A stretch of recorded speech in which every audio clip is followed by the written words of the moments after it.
एक राजा थे। उन राजा ने अपने नगर में एक नियम बना दिया था, जितने भी व्यापारी दुकान लगाते हैं अपना पूरे दिन सामग्री बेचो, लेकिन शाम तक जिसकी दुकान से एक सामान भी नहीं बिकेगा उसकी दुकान पर मेरे सैनिक जाएंगे और उसका सारा सामान खरीद के प्रत्येक दिन में जितना बिकना चाहिए वो लेकर के आ जाएंगे। एक राजा का नियम था। रोज यही होता था, शाम को उसके सिपाही निकलते थे और पूरी दुकानें खोजते थे, जिसकी दुकान से आज एक सामान भी नहीं गया उसकी दुकान पर जाकर के और पूरे दिन की जितनी सामग्री बिकनी चाहिए उतनी सामग्री लेके वो राजा के पास ले जाते थे, उसको धन दे देते थे। यमराज को जब ये बात पता चली तो यमराज ने मन में विचार किया, बोले राजा अपने सत्य व्रत का कितना पालन कर रहा है, एक दिन भी नागा नहीं करता है और समस्त व्यापारियों को कितना प्रसन्न रखता है, अपनी प्रजा को कितना प्रसन्न रखता है, इसके सत्य व्रत का एक बार मेरे को परीक्षण करना चाहिए।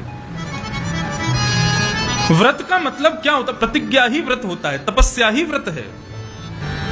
यमराज ने एक दीनहीन से ब्राह्मण का रूप धारण किया और टूटे फूटे बर्तन, फटे पुराने कपड़े, इन सबको ढकेल पर सजा करके और उस राजा के नगर में पहुंच गया। शाम का समय हुआ पर सिपाही सब जगह घूमते हुए जा रहे थे, तभी देखा एक दीनहीन सा ब्राह्मण बैठा है और सामने टूटी फूटी सी ढकेल है, उस पर टूटे और चटके हुए बर्तन रखे हैं, फटे पुराने कपड़े रखे हैं, उनको बेचने के लिए बैठा है। सैनिकों ने कहा, भैया आप कौन हो? बोले कि मैं ब्राह्मण हूं, दीनहीन सा गरीब ब्राह्मण हूं, सुबह से कुछ भी नहीं बिका मेरा। सिपाही हंसने लगे, बोले अरे भाई इन वस्तुओं को कौन लेगा तुमसे? ये टूटे फूटे बर्तन, फटे पुराने कपड़े, इनको कौन ले जाएगा? बोले महाराज मैं भूखा हूं, सुबह से कुछ पाया नहीं, घर पे बच्चे इंतजार कर रहे हैं, मैंने सुना यहाँ के राजन किसी को रात्रि में उसके सामान को रहने नहीं देते, सब खरीद लेते हैं, आप खरीद लो ना। सिपाहियों ने कहा तो ठीक है, लो 10 सोने की मोहर ले लो, ये सब हमको दे दो। बोले 10 सोने की मोहर से काम नहीं चलेगा। बोले और तुम क्या समझते हो उनकी कितनी कीमत है? बोले 1000 सोने की मोहर। सिपाही हंसने लगे, बोले भैया जाओ काम करो अपना, नहीं मिलेगा 1000 सोने की मोहर, अरे दूसरी 2 दुकान खरीद लेंगे हम, नए कपड़े नए बर्तनों की, और तुम ये फटे पुराने बर्तन और ये सब, ये 1000 सोने की मोहर में दोगे? यमराज जी बोले ठीक है तो मैं चला जाता हूं, लेकिन जाकर के पूरे गांव में हल्ला मचाऊंगा कि राजा झूठ बोलता है, सत्य व्रत का पालन नहीं करता, मेरा एक सामान नहीं खरीदा उसने। सिपाही बोले हमारे राजा की बदनामी हो जाएगी अगर नहीं खरीदा तो। सिपाहियों ने कहा एक काम कर, 1000 तो बहुत ज्यादा है, ये ले 500 सोने की मोहर रख और सारा सामान दे दे। यमराज जी बोले 1000 से एक मोहर कम नहीं लूंगा, लूंगा तो 1000 ही लूंगा। सिपाहियों ने कहा भाई एक बार हमको राजा से मंत्रणा करने दे। बोले ऐसे सामान को 1000 सोने की मोहर की ले गए तो राजा हमको मारेगा। सब सिपाही गए, राजा को जाके पूरी बात बताई। बोले 1000 सोने की मोहर से कम नहीं आ रहा है। राजा मुस्कुराए, बोले ले आओ सारा सामान ले आओ, 1000 सोने की मोहर दे आओ। सिपाही गए और जाकर के यमराज जी दीनहीन ब्राह्मण के वेश में थे, 1000 सोने की मोहर दी और उनकी पूरी ढकेल, टूटी फूटी ढकेल, उसमें टूटे पुराने बर्तन और फटे हुए कपड़े सब ले गए, 1000 सोने की मोहर की। जैसे ही राजा के दरबार में वो ढकेल पहुंची और फटे पुराने कपड़े और बर्तनों को जैसे ही राजा के दरबार में रखा, इतने में ही राजा के कक्ष में से एक परम सुंदरी नारी निकल करके आई। सब देख करके चौंक गए, कौन है ये? राजा ने प्रणाम किया, बोले देवी आप कौन हैं, आपका परिचय, मेरे महल में आप क्या कर रही हैं? उन्होंने कहा मैं लक्ष्मी हूं, अब तक आपके यहां थी लेकिन अब नहीं रहूंगी।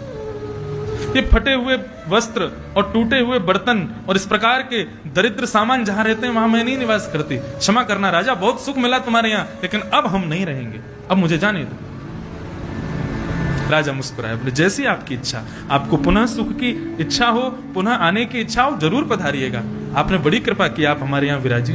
लक्ष्मी जी चली गई। लक्ष्मी जी गई, तभी पीछे से एक और व्यक्ति निकल करके आया, राजकुमार जैसा। बोले आप कौन है प्रभु? बोले मैं यश हूं, मैं भी जा रहा हूं। राजा ने प्रणाम किया, बोले आप इस प्रस्थान करो। एक और राजकुमार, बोले आप कौन? बोले मैं वैभव हूं, मैं भी जा रहा हूं। बोले आप भी जाओ, प्रस्थान करो, प्रणाम।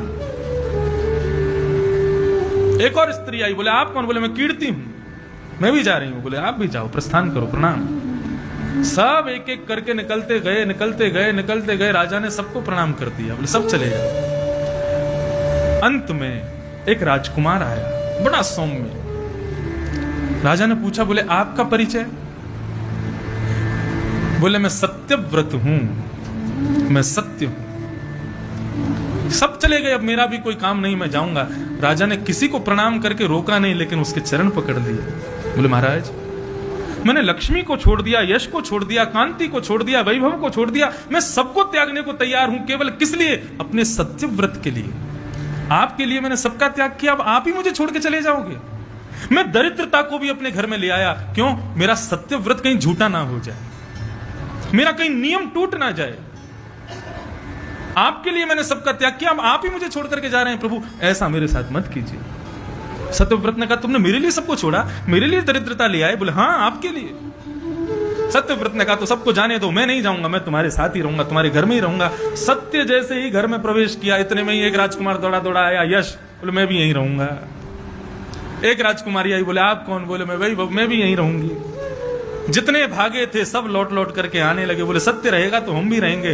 अंत तो गत्वा लक्ष्मी भी आ गई और आकर के राजा को आशीष दिया। बोले कि अब हम सब तुम्हारे पास ही रहेंगे। क्यों? क्योंकि तुम अपने वचन के पक्के हो, अपने नियम के पक्के हो, अपने व्रत के पक्के हो। इसलिए दरिद्रता भी तुम्हारा कुछ नहीं बिगाड़ सकती। हम में से कोई भी तुमको छोड़ करके नहीं जाएगा। सर्वम सत्ये प्रतिष्ठितम।